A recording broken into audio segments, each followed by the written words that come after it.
मृत्यु आदि गासैबो आंनिनो आंजों आं सोरजिदों आंनो फालिदों जरा माने जा दुखु दाहा थैनाय मृत्यु सब बेफोर जाहाथे निदि जरा जाबोदों मानो जों इदि जाबोदों ठीक जों जाया होननानैथ' खारग'आव होनो हायाखैना रावबो जानो लुगैयाखै इदि बोराय जराखौ रावबो लानो नागिरा এই जराया जाबाय कालनि फिसाजो এই जोंहा काल समय दयजे बुंदों काल समयनि फिसाजो जरा इजो थाफाबाय थायो सानसे समाव नारदखौ लोगो हमदोंमोन बि जराया गोसो थोनो हाबा खालामनो नागिरदोंमोन ए भागवतनि कायखौनो जे नारदा इखौ लानो नागिरा आं लाया नोंखौ हाबा लाया आं नोंखौ खोन्था हरगोन थां এই संसाराव आरो सासे भय होननाय नामनि सासे राजा दं इखौनो हाबा लायथों भयहा खोन्था हरबाय भयाबो लायासै आं लाया नोंखौ औ नों खोन्था फिसाय नागिरना मोना नों दुर्मति नोंखौ रावबो मोजां मोना इदि बोरायनोलाय सोर लुगैयो उनाव थांनासै भया थिनहरबाय जे हंगाराव जे आंनि फंबाय सासे दङ बे फंबायखौ नों हमै सिरिहाय रावबो नुयैहाय माबायदि हमै सोरखौ हमै संसाराव जत आबादारि दं इसोरखौ स्रोदहाय हमै नुयैहाय एखायनो जोंखौ हमो दा जों नुदों नामा सानायखौ नुदों नामा बोरायनाय बुरैखौ नुदों नामा अल लक्ष्य हिसाबै जोंखौ हाबनो होदों जोंनि देहायाव हाबफैदों दा जोंखौ हाबा लादों दा हौवायानो जा हिनजावानो जा ए जराया हाबना दं बेखायनो ए जरायाबो सोरनि थिननाय इसोरनिनो थिननाय ओरैनो बुंना आंनो समखौनो खोन्थिबाय दङ जे गावनो इसोर दिनै नै माने दैबकि भकुदेबनि फिसा जानानै खोन्थिफैबाय नङा होमबा नै गावनो काल जानानै खोन्थिदों हंगारखानाय गावनो जरानो आंनो जरा मृत्यु नङा होमबा नाय बेखौ मावखै खोन्थिदों कालनि फिसाजो महरै आरो नाटकखौ बेलेग नै इफोरबायदि मोनसेयानो खोथा थाङै थाङै जे बेखायनो हे आफा नों मोजाङै बुजिनानै नाय एखायनो मोजाङै गोसो होनानै खोनासंला हंहाराव सोरखौ मानिनांगौ सोर श्रेष्ठ साननांगौ एखायनो रिखि मुनिफोरा 60,000 रिखि मुनिफोरा सोरखौ प्रसार खालामनांगोन होननानैसो मिटिं जादोंमोन सानसे नैमिक अरण्य जेब्ला इदि जादोंमोन अब्ला गासै रिखिफोरा भृगुखौ थिनहरो भृगुआ थांनानै प्रथमाव ब्रह्माखौ नायबाय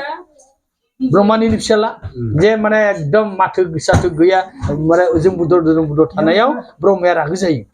माथो जाफोदोलै दिनैलाय जाला होननानै गथ'खौ जेरै जों रायो होखारो थिग इदि होसोयो ब्रह्माया इ श्रेष्ठ जानो हायालै दाना ब्रह्माखौ ना बिष्णुखौ ना शिबखौ श्रेष्ठ होननानै बुंनांगो दा इसोर प्रसार खालामनो रिखिफोरा मिटिं जादोंमोन उनाव जाय भृगुखौ थिनहरबाय परीक्षा लानो ब्रह्माखौ प्रथम खालाम ब्रह्माया इदि होसोबाय नालाय इ जानो हाया इयो गावनिनो बिफा अथस इ श्रेष्ठ जानो हाया बुहुमाव इबार थांबाय हिबनियाव कैलासआव थांबाथाय कैलासआ अन्थाइ थाफाव जनानै फारसेखै माने पार्बतीखौ लानानै गाजा सिं सोबबाय दङ एकदम नुहैबाय बिलाय मो संसारनि मालिक जानो हानोलै बिलाय संसारखौ मो सामलायनो हानोलै इदि हिनजावखौनो लाफाबाय थाबा इदि होननानै बेयो मोजांहाय खाथियाव थाना दिना होबाय माथो जादो गैया होमबा हिबाबो रागो जाना होसोबायखो जाया इबो श्रेष्ठ नङा इखौबो खोन्थाया एबार बिष्णुनियाव थांबाय बियो बिष्णु आरो एबार बिराद मायायाव उन्दुनानै दं बिसनायाव इ अन्तर्जामिन नालाय इसोरा इ मिथिगौ जे आंखौ ओरैबायदि परीक्षा लानो फैदों भृगुआ ओमफ्राय आरामसे बिष्णु उन्दुना दं बिष्णु ओरैहाय माथो होयो अब्लाबो माथोआ खर हंखरनाय खोथिबाय फाखि उन्दुनायखौथ' फोजानो हायाना इनिफ्राय माने न' सिङाव दरजाखौ ब्लां खालामना नायबा बिराद उन्दुलांदों होमब्लाथाय हेराम सानैयाबोथ' एख' गैला श्रेष्ठ होनना जा इ सासेयाबो उन्दुगाद्रा इदि उन्दुबालाय संसारखौ माबोरै सामलायगोन बिसोरलाय साला नोंसोर बिदिसो ओरैबायदि होननानै एकदम उन्दुना थानायावनो बिखौ जोना हैबायना इयो थाबनो जोना होबाथाय बिष्णुआ थाबनो उनथिनानै बेसा आंनि अन्थाइ बायदि बिखौ जोनानै नोंनि आथिङाव खमथ' साबायना होननानै गथ'खौ जों जेरैहाय हान्थना होनो ओरै बिलिरना होयो सुफुंबायना होयो होननानै इदि होबाथाय बे बिष्णुआ इदि खालामबाय नालाय माबाया भृगुआ सानबाय बेनो आसोल जागोन इखौनो आं प्रसार खालामहैनांसिगोन गोसोजों सानबाय दं इखौनो आं प्रसार खालामनो खोन्थानांगोन रिखिफोरनि गेजेराव खारन इमान जो जानानैबो इयो रागो जायासै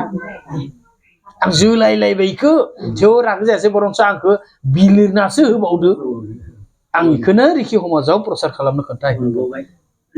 नाय इसोरा जे मिथिगारदों मायानो खोदिनो थाखाय नाय इखाने रिखि 60,000 नि गेजेराव भिडिअ प्रसार खालामनो थाखाय बिष्णुआनो श्रेष्ठ जागोन जो जानानैबो बियो तारमाने आंखौ एख' खालामबासो एख' माबासो जों इनिनो प्रसार खालामनांगोन ओइ बिदिनो प्रसारित खालामनो थाखाय बिष्णुखौनो सर्बश्रेष्ठ होननानै प्रसार खालामो स्वयं गावनो जानानै थाबाय नालाय नै इफोरबायदि तुलना बेखायनो नों इखौ सिनायनो नाजालां हे आफा बेखायनो आरो खोनासं आं नोंनि सिगाङाव बुंलांनि आरो मम भक्त जेबा नय पुन पितानन्द ना হয় কুশল তার পরে কার্য মন্দ যারা সদা ভক্তি যুক্ত রহে মর প্রতি রিপু বখন হে তারা পুন মহামতি হে আফা नै आंनि जि भक्त नङा मम भक्त जेबा नय पुन पितानन्द आंनि जिबिलाक मानसिया भक्त नङा ना হয় कुशलतार इसोर मोजां नङा जिबना हारथक जाया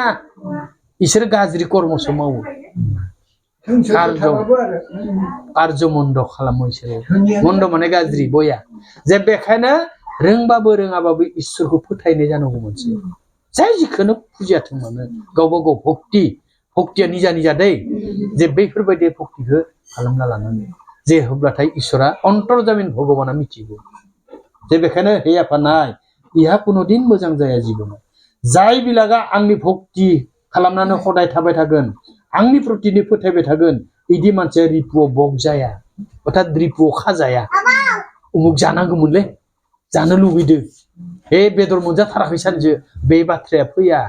कारण इनिफ्राय गोजानाव थायो जुमाय सेरेब मोनलोंनो बा एसे हामगौमोनलै दा साम्फु जादों खापसेसो मोननायबा जागौमोन एफोर लालखाया गैया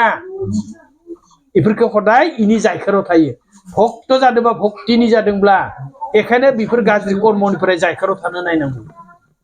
दिनै हमना ला नोंसोर काजि कारखाना थांगोन जेनेबा बे प्रभुनि मुंखौनो बुंबाय थांबाय नानानथा जुमाय सेरेब जायो आबदा जागोन इयावबो जुदि लोंग्राबाबो इयाव लोंनानै जुदि एकदम थाफ्लि दामलायना मोसाफादोंब्ला होमबानो नाम खाथा थांबाय सेस इखालिनो नोंसोरनि जत पुण्य आरजिदोंमोन सेस जाजोबो नों खोन्थैनो नाङा खोन्थैथारनाङा नों मावबाय लामानि मानसि बेखौ सिनायनो नाजालां आं धर्मनिसो लामानि मानसि रोंनाय रोङिया जियानो जा आंनि सिबिनाया जायाबो जानो हागौ तथापि आङो आरजनिसो मानसि आं आरजनि मानसिया इयाव जानला मोनला अधर्म कर्मखौ खोन्थैनाङा तामसिक ग्राजुसिखौ खोन्थैथारनाङा आं हतगुनिसो सिनायना लानो नाजा